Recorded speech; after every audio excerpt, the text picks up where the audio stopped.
하나님이 정말 살아계심을 믿으시면 아멘. 하나님은 전지전능, 다 아시고 뭐든지 할 수 있는 하나님으로 믿습니까, 여러분? 지금 이 예배에 주님이 계시고 우리와 함께 하시며 우리를 불꽃 같은 눈동자로 보고 계심을 믿습니까? 여러분, 산신앙이요.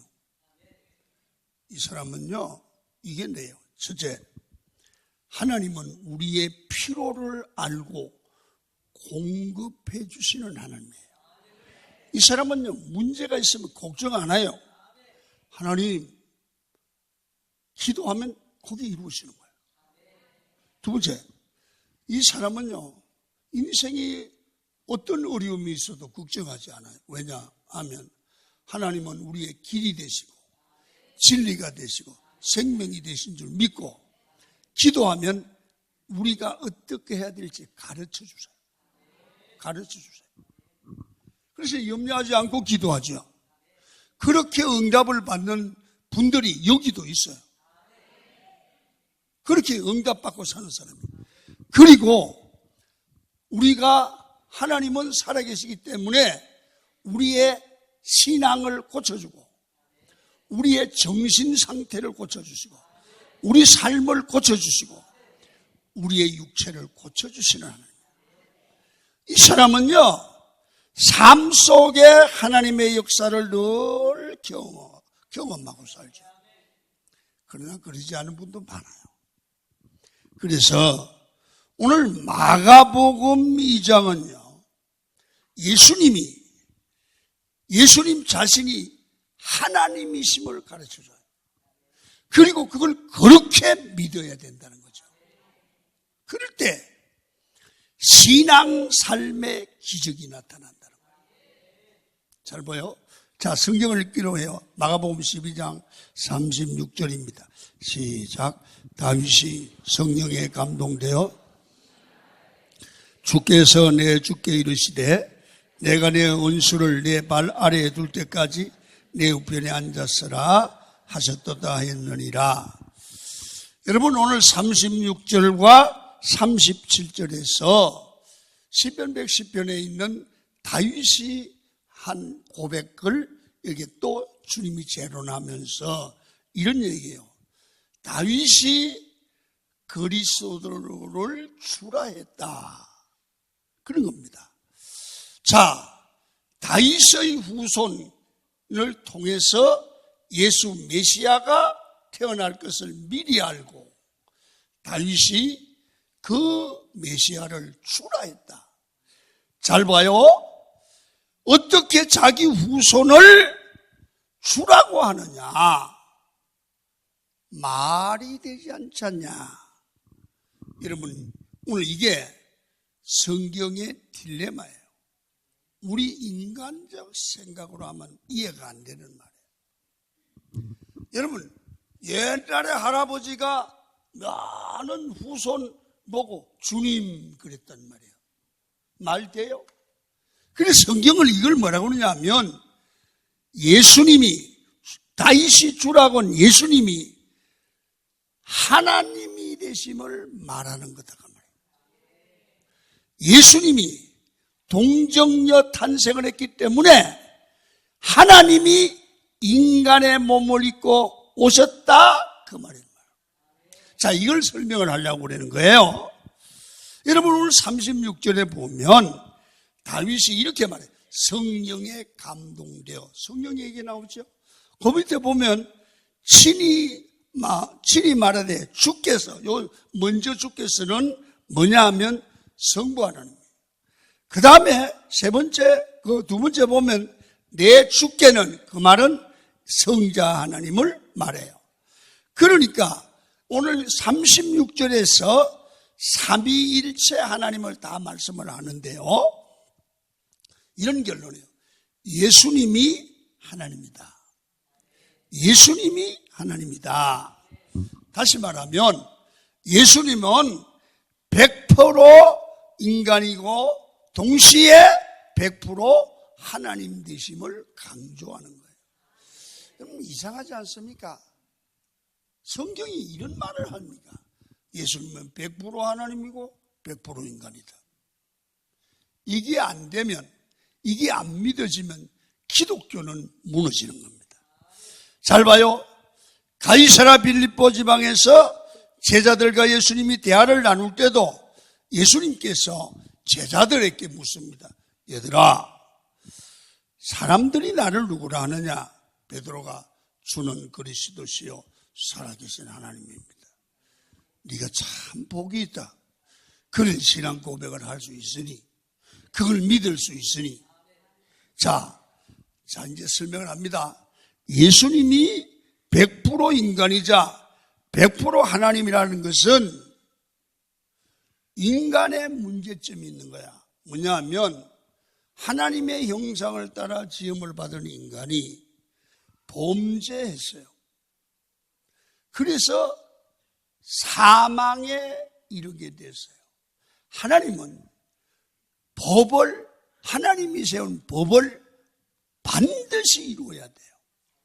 자, 그러면 인간은 모든 사람이 죄를 범했어요. 그래서 사망에 이를 수밖에 없어요. 구원의 길이 없어요. 자, 죄를 지은 인간을 구원하는 길은 한 가지 길이 있어요. 뭐냐면 죄가 없는 사람이 와서 대신 죽어야 돼요. 죄의 값은 사망이에요. 반드시 죽어야 돼요. 그러면 이 세상에 죄 없는 인간이 없어요. 그래서 하나님이 그 법을 완성하기 위해서 어떻게 했냐면 자기가 죄 없는 하나님이 인간의 몸을 입고 오셨는데 그분이 동정녀 탄생하신 예수다 그 말이에요. 아멘. 동정녀로 탄생하신, 이게 부정을 받지 않는 이 성령으로 잉태된 예수, 그분이 하나님이 인간의 몸을 입고 오셔서 우리 죄인을 대신해서 십자가에 죽으심으로 우리 인류의 죄를 사해 주신 것이 바로 십자가 사건이에요. 이걸 믿는 게 기독교예요. 그래서 누구든지 예수를 주로 믿었고 마음에 모시면 죄 없는 인간의 예수님이 죄인의 몸을 입고 인간의 몸을 입고 와서 죄인된 우리를 위하여 죄값을 치루신 게 복음입니다. 그래서 예수님이 이 땅에 오실 때 100% 하나님이시면서 100% 인간이어야 우리 죄값을 치를 수 있어요. 그 기독교의 십자가예요. 그래서 예수는 참 하나님이시다. 아멘. 그걸 하나님의 말씀이 그렇게 인정했기 때문에 그걸 믿는 거예요. 하나님을 참 하나님으로 믿고 예수를 참 하나님으로 믿을 때 변화가, 반드시 그게 믿으면 변화가 일어나는데 그 얘기를 뭘로 변하느냐면 외식하는 서기관에 그러면 헌금하는 여러분 가난한 가부의 얘기를 통해서 우리에게 들려주시는 메시지가 있다. 첫 번째, 예수님을 참 하나님으로 믿을 때 우리 삶에는 어떤 변화가 일어나느냐. 첫 번째 변화는 사람이요, 마음의 조정, 마음의 컨트롤, 조정, 내 삶의 컨트롤을 모든 사람이 자기가 하잖아요. 자기가 말하고 자기가 결정하잖아요. 그런데 예수님을 참 하나님으로 믿으면 내가 내 마음을 다스리고 컨트롤하던 것을 하나님이 컨트롤하는 걸로 변화가 되는 거예요.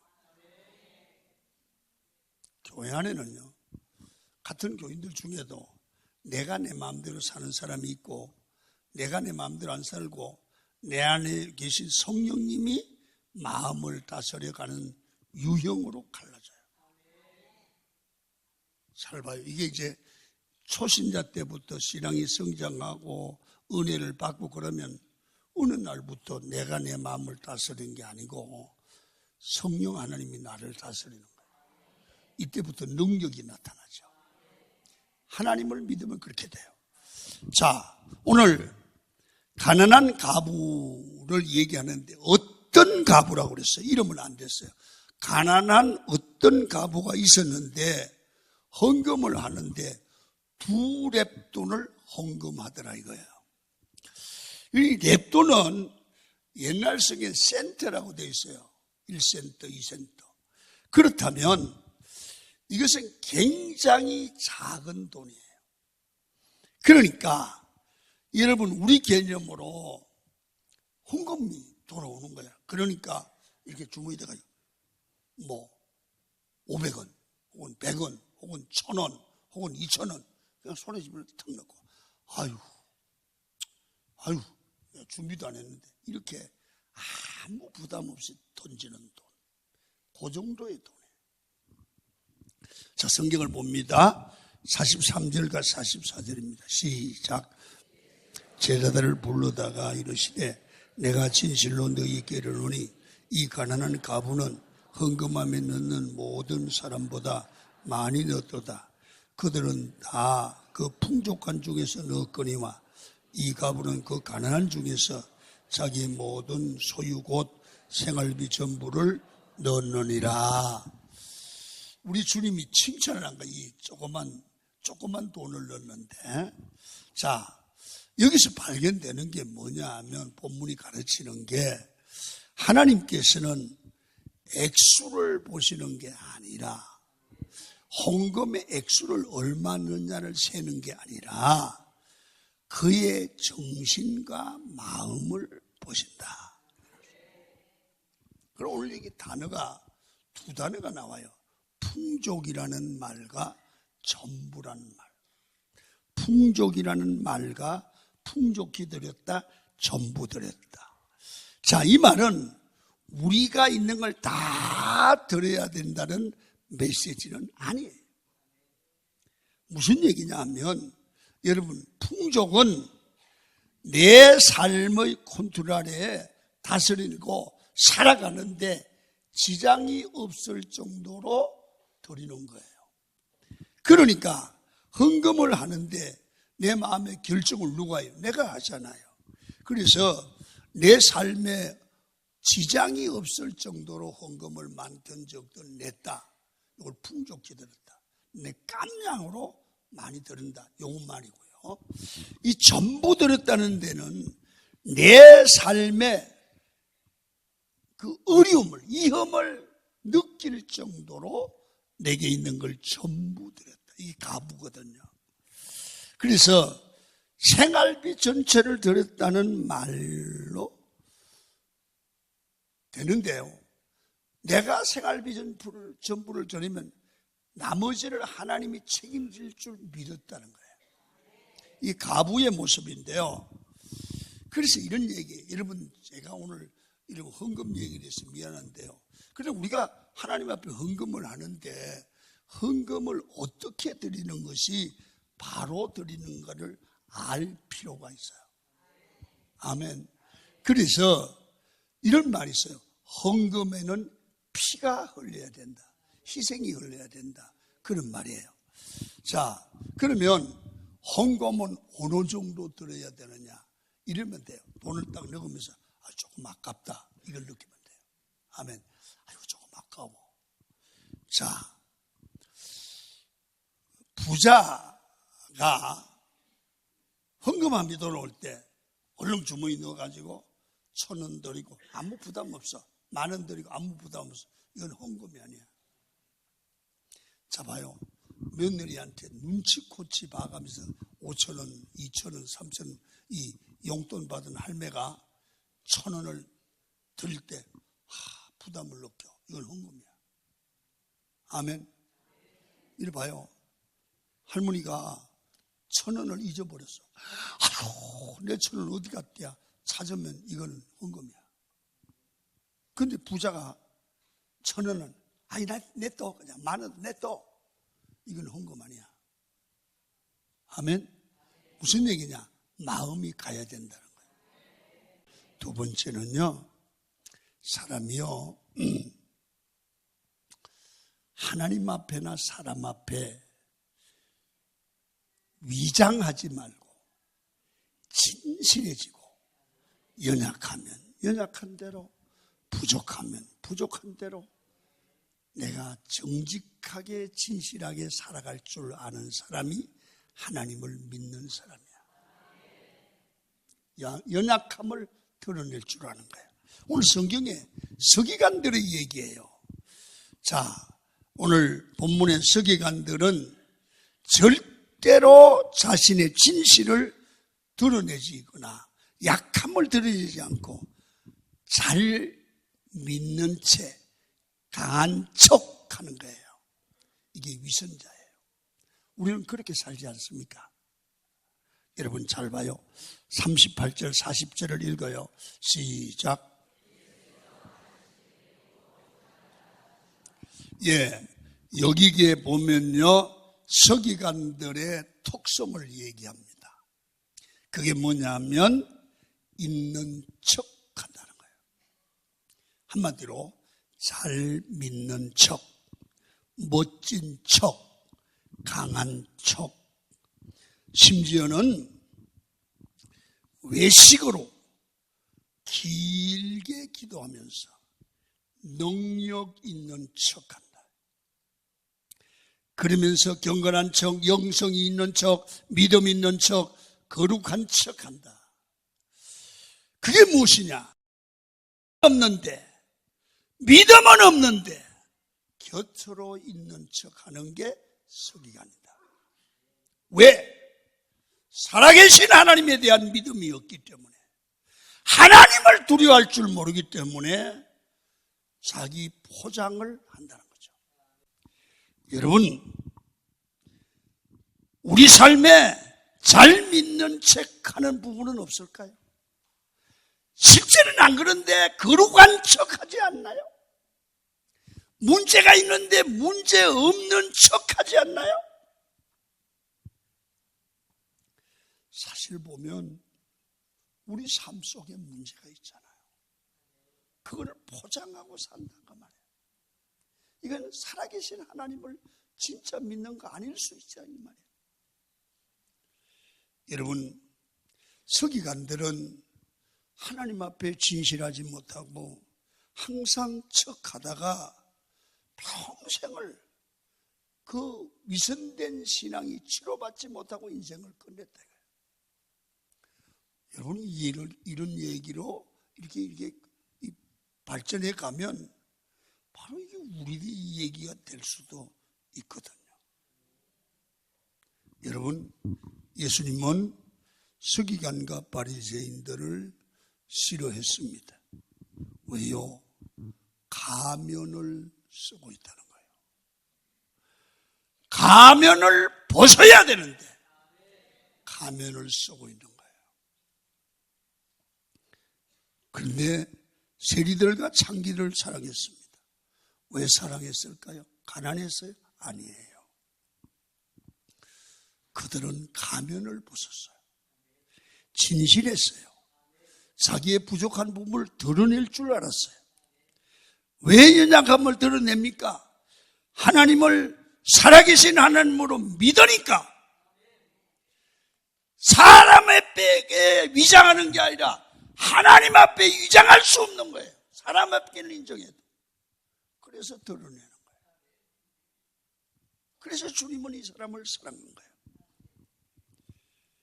내가 내 인생의 주인이 되어 있으면 가장할 수 있어요. 위장할 수 있어요. 정말로 예수님이 내 삶의 주인이고 내 문제를 해결해 주실 분이고 나를 아시는 분이 하나님이라면 우리는 진실해질 수 있다는 거죠. 위장하지 않아도 되는 거지. 하나님을 정말로 믿는다면 하나님 앞에서 정직하게 약한 부분은 약한 걸로 인정할 줄 알아야 돼요. 부족하면 부족한 줄을 인정하고 진실해질 수 있어야 돼요. 왜?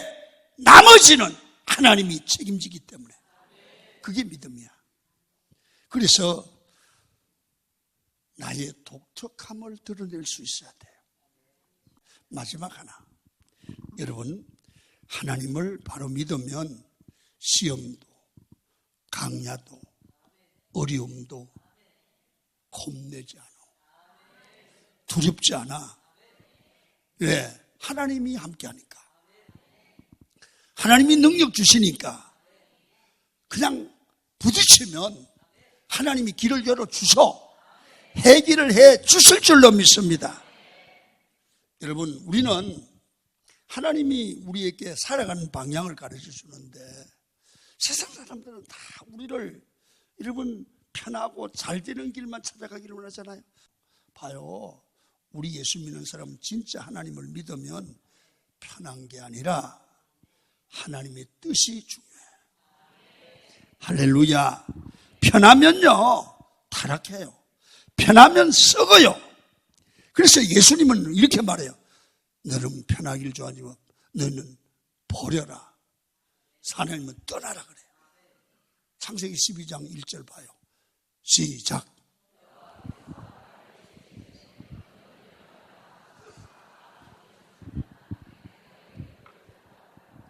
하나님은 아브라함에게 본토, 친척, 아비 집을 떠나라는 거예요. 떠나지 못하면 너는 평생 거기서 썩는 인생을 살다가 끝난다는 거예요. 창세기 다음에 성경이 출애굽이잖아요. 세상, 애굽은 세상이에요. 애굽에서 나가라는 겁니다. 우리는 예수를 믿으면 애굽에 더 가까이 가는 것이 우리 신앙생활의 문제예요. 성도는 내 힘으로, 내 지혜로 사는 것이 아니라 하나님의 능력을 받아서 승리하는 삶을 사는 거예요. 그래서 능력을 받은 사람은 고난도, 강야도 오히려 그것이 전진의 기회가 된다고 말해요. 여러분, 강야는 모든 생명을 공격하는 곳이 강야입니다. 다시 말해서 생명의 조건이 가장 열악한 곳이 강야지요. 물도 없어요. 식량도 없어요. 혜택도 없어요.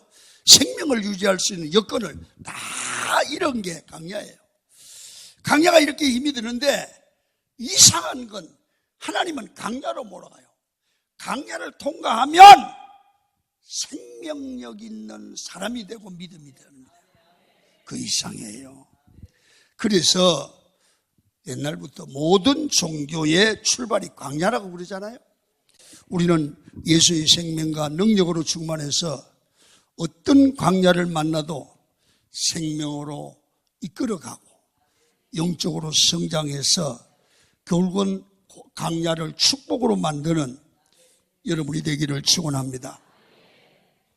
그래서 여러분 오늘 2020년도를 시작하면서 너무 힘이 들고 경제적으로 어렵고 힘들더라도 하나님의 사람들은 그 어려움을 훈련의 장소로 강야로 보셔야 돼요. 혹시나 내가 버림받았다고 생각을 하더라도 여러분 잘 봐요. 이런 말 하잖아요. 성경에. 버린 돌이 모퉁이에 머릿돌이 되듯 나는 앞으로 하나님의 사역에 머릿돌 된다. 쓰임받는다. 그렇게 믿기를 축원합니다. 믿음대로 될 줄로 믿습니다. 그래서 세 가지입니다. 하나님을 참 하나님으로 믿으면 내 삶의 컨트롤 내가 하지 않고 하나님이 하게 한다. 두 번째는 하나님 앞에 진실해지고 하나님 주신 은사대로 산다. 있는 척 없는 척 하지 않는다. 세 번째는 여러분 하나님이 생명을 가지고 강야에서 우리를 연단하여 하나님의 뜻을 이루고 열매를 맺는 인생을 만들어가는 2020년이 되기를 축원합니다.